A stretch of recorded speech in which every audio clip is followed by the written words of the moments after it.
بسم الله الرحمن الرحيم. ثم كانت الآية دالة على فرائض الوضوء أدخل فاء التعقيب في قوله ففرض الوضوء غسل الوجه من الشعر أي قصاص شعر الرأس وهو منتهى منبت شعر الرأس إلى الأذن. এখান থেকে একটা প্রশ্ন আসছে যে ফরজুন হল অজু আর ফরজ আল অজু মানে অজু আর অজুর ফরজ ফরজুল অজু বললে চললো হলে, কিন্তু এখানে বলতেছে ফরজুল অজু পা কেন আনলো? প্রশ্ন হচ্ছে পা কেন শুরুতে আনলো? আসতে পারে, পরে কথা বললেন, শোনেন আরবি। ثم لما كانت الآية دالة على فرائض الوضوء أدخل فاء التعقيب এই ইবারতের মাধ্যমে ওই প্রশ্ন উত্তর দিয়েছে যে কেন শুরুতে ফরজুল ওযু এর শুরুতে ফা আনলো। যে যেহেতু আয়াতটা কি করে ওযুর ফরজ সমূহকে বোঝায়, এই কারণে আয়াতের পরে ফায়ে তাকিবিয়া আনছে, যে ফাটা পরবর্তী অর্থ বোঝায়, যে এরপরে আর কিটা। সুম্মা অতঃপর লাম্মা কানাতিল আয়াতু যখন আয়াতটা দাল্লাতান আলা ফারাইজিল ওযুই ওযুর ফরজ সমূহকে বোঝায়, আদখালা ফাআত তাকিবি এই কারণে মুসান্নাফ রাহমাতুল্লাহি আলাইহি ফায়ে তাকিব উল্লেখ করেছেন ফি কওলিহি তার কওল বা ফরজুল ওযুই ওযুর ফরজ। সুতরাং ওযুর ফরজ হচ্ছে গাসলুল ওয়াজহি মিনাশ শা'রি, যে চুল থেকে, মানে কি আই কুসাসি শা'রি রাসি মাথার চুলের গোড়া, সেটা হচ্ছে অহুয়া মুনতাহা মানবাতি শা'রি রাসি, যে মাথার চুল গজানোর শেষ স্থানের থেকে নিয়ে চেহারা ধৌত করে ইলাল উজুনি উভয় কানের পর্যন্ত, আই ইলাল উজুনি মানে উভয় কান পর্যন্ত।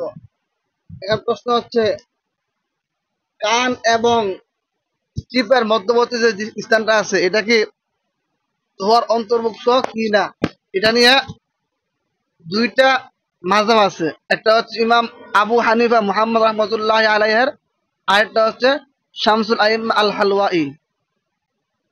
তো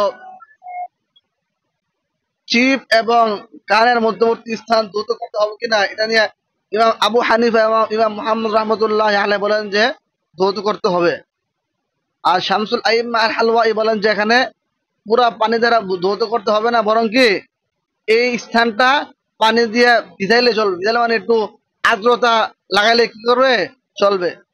এখানে পরিপূর্ণ পানি পৌঁছানো আবশ্যক না, পানি টপকে পড়বে এরকম আবশ্যক না। তো উনি বলেন যে এই কথাটার ভিত্তি হচ্ছে ইমাম আবু ইউসুফ রহমতুল্লাহ আলাইহের একটা কথার উপর ভিত্তি করে, যে সেটা কি, যে নামাজ আদায়কারী ব্যক্তি যখন তার কোনো চেহারা এবং অজু কোনো অঙ্গকে কি করবে, পানি দ্বারা ভিজাবে, মানে পানির আর্দ্রতা দিয়া সে ভিজাবে, কিন্তু পানি সেখানে পৌঁছাবে না একবারে বেশি পরিমাণে, তাহলেও তার অজু হয়ে যাবে। এই একটা ইমাম আবু ইউসুফ রহমতুল্লাহ আলাইহের কওলের ভিত্তি করে কি করেন উনি এই কথাটা বলেন।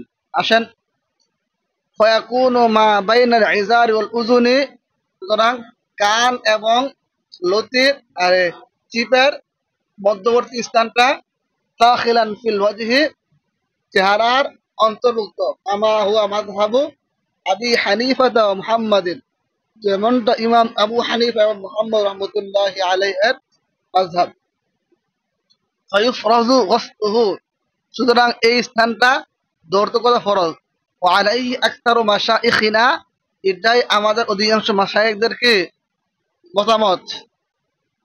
আর যাকারা শামসুল আইম্মাতি আল হালওয়াই, ইমাম শামসুল আইম্মা আল হালওয়াই বলেন ইয়াকফিহি, যথেষ্ট হয়ে যাবে, আইয়াবুল্লা মা বাইনাল ইজারি ওয়াল উযুনি, কান এবং চিপের মধ্যবর্তী স্থানটা পানির আর্দ্রতা দিয়ে ভিজালেই, মানে মুসলে আর, হ্যাঁ, ওয়ালা ইয়াজিবু ইসালাতুল মাই আলাইহি, সেখানে পরিপূর্ণভাবে পানি পৌঁছানো আবশ্যক নয়। বেনা আন, এই কথার ভিত্তি করে যে যেটা আলা মারুফিয়া, যে কথাটা বর্ণিত হয়েছে আন আবি ইউসুফ রাহিমাহুল্লাহ তাআলা ইমাম আবু ইউসুফ রহমতুল্লাহি আলাই থেকে, সেটা হচ্ছে কি আন্নাল মুসাল্লি, যে নামাজ আদায়কারী ব্যক্তি, ইদা বাল্লা ওয়াজহাহু আযা ওযুইহি বিল মা'i, যখন তার অজুর মধ্যে চেহারা এবং অজুর অন্যান্য অঙ্গগুলো পানির আর্দ্রতা দ্বারা কি করলো, পানি দ্বারা কি করলো, ভিজালো, মুছলো। ওয়ালাম ইয়াসিরিল মা'উ আনিল আযবি, এবং কিন্তু কি অঙ্গ থেকে পানি একবারে প্রবাহিত না হলো, যা তাহলে অজু জায়েজ হয়ে যাবে। আমরা বলি যে আসলে ইমাম আবু ইউসুফ রহমতুল্লাহি আলাইহি, উনি এত বড় ইমাম, উনার ঠিক আছে এরকম কথা আসতে পারে না যে এখানে দৌত করতে হবে না, শুধুমাত্র পানির আর্দ্রতা দিয়ে মুছতে চলবো। আসলে ওনার কথা একটু ব্যাখ্যা আছে, ব্যাখ্যাটা কি, উনি বলতেছেন যে যদি 1-2 ফোঁটা পরে তাহলেও কি অজু হয়ে যাবে, কিন্তু মানে অজু হওয়ার জন্য করে লাগাতার প্রবাহিত হইতে হবে এরকম আবশ্যক না। তো ওনার এই কথাটা একটু বাড়িয়ে বলতে হবে, এটা কি যে উনি মূলত বলতেছেন যে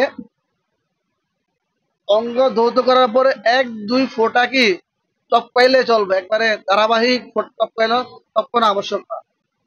যদি আমরা এই কথা, তার কথাটাকে এভাবে ব্যাখ্যা করি, তাহলে দেখা যায় তার কথাও কি ধৌত করা আবশ্যক হয়, তাহলে সমস্ত ইমামদের কথা হতে কি ধৌত করাই আবশ্যক। এটা কি লাকিন ইলা, কিন্তু বলা হয় তাওয়িলুহু, তার কথার ব্যাখ্যা হচ্ছে